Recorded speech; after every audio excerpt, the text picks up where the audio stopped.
Ce qui se passe dans la famille se règle dans la famille, et la justice de Dieu est plus forte que la justice des hommes, quoi. Donc il n'y a aucun abus sexuel ou dérives sectaires qui sont dénoncés. Ouais.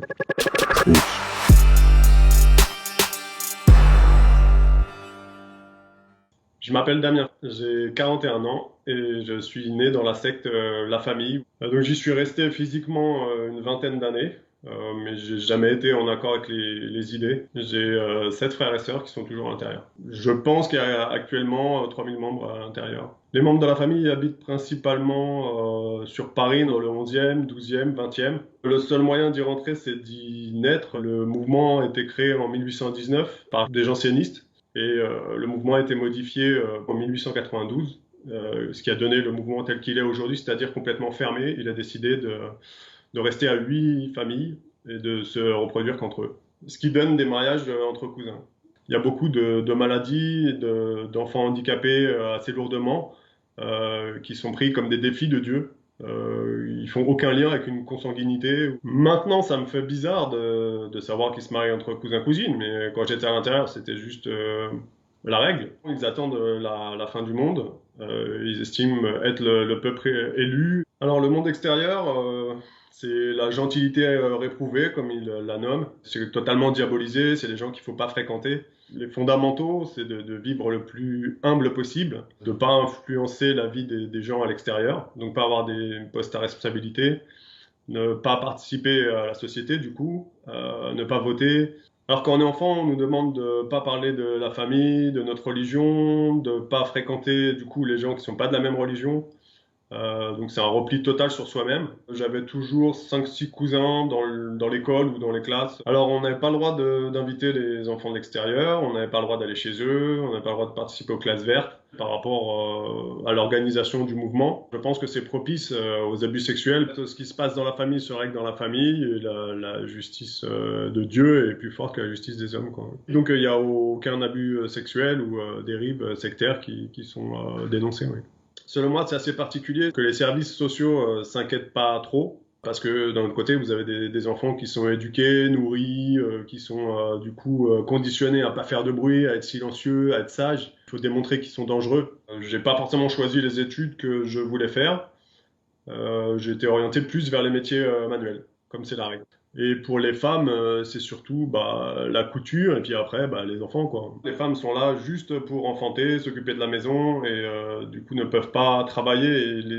Sinon, elles devraient laisser leurs enfants en garde à quelqu'un de l'extérieur, ce qui est interdit. La contraception et l'avortement sont totalement interdits. Les règles spécifiques aux femmes, c'est plutôt des images archaïques. Ne pas porter de pantalon, ne pas avoir les cheveux courts. Alors du coup, quand je suis parti, moi j'ai essayé de me débrouiller tout seul en me disant est-ce que ça se voit que je viens d'ailleurs?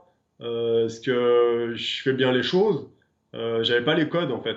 J'essayais de voir comment faisaient les autres. Au début, quand je suis sorti, il y avait beaucoup de peur, de réflexes conditionnés, énormément de questions.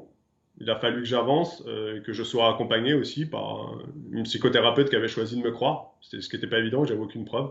Je me suis réfugié dans le travail et j'ai fini par faire un burn-out lié à tous ces choix que j'avais à faire, le deuil que j'avais à faire de ma famille. Je mangeais plus, je buvais plus, j'étais complètement déshydraté, j'ai dû être hospitalisé.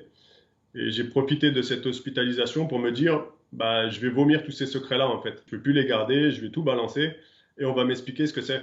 Du coup, les médecins, ils ont fini par aller voir mes parents pour qu'ils attestent de ce que je disais et mes parents ont choisi de témoigner contre moi, en gros, en fait, de dire qu'ils étaient juste croyants et que j'avais beaucoup d'imagination. J'étais complètement en foudrage que les médecins ne me croient pas.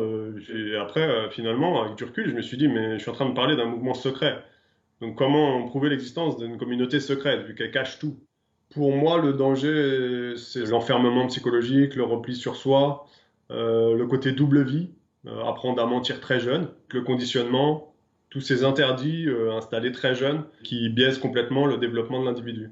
Il y a eu des pressions au niveau des enfants en disant si tu fais ça, voilà, ta grand-mère elle va mourir, si ton grand-père il est mort, c'est à cause de toi parce que tu as fait le mauvais choix. Il y a beaucoup de culpabilisation là-dessus. Ils sont prêts à tout pour, du coup, sauvegarder le mouvement, le protéger, les faux témoignages. Et faut pas oublier que c'est aussi des menteurs professionnels. Et ça a été le cas dans plusieurs affaires où des membres se sont battus pour essayer de récupérer un frère, une sœur, des enfants. Si je me fais du mal aujourd'hui à témoigner comme ça, justement, c'est par rapport au fait qu'on m'a pas cru, que ça soit à la fois avec les médecins, mais aussi après.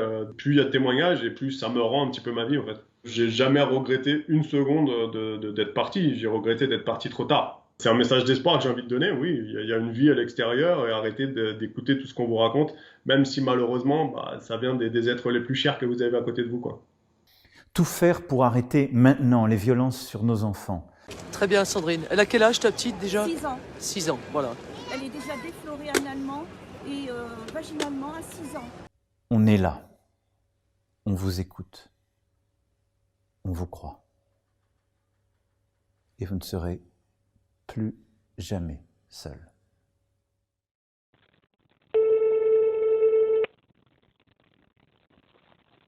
Allô? Oui, bonjour Monsieur Kant. Oui, Excusez-moi de vous déranger, c'est Madame Arwanto. comment allez-vous? Oh, ça va. Je me fais Ça des va soucis pour ma fille surtout. Hein. Eh oui.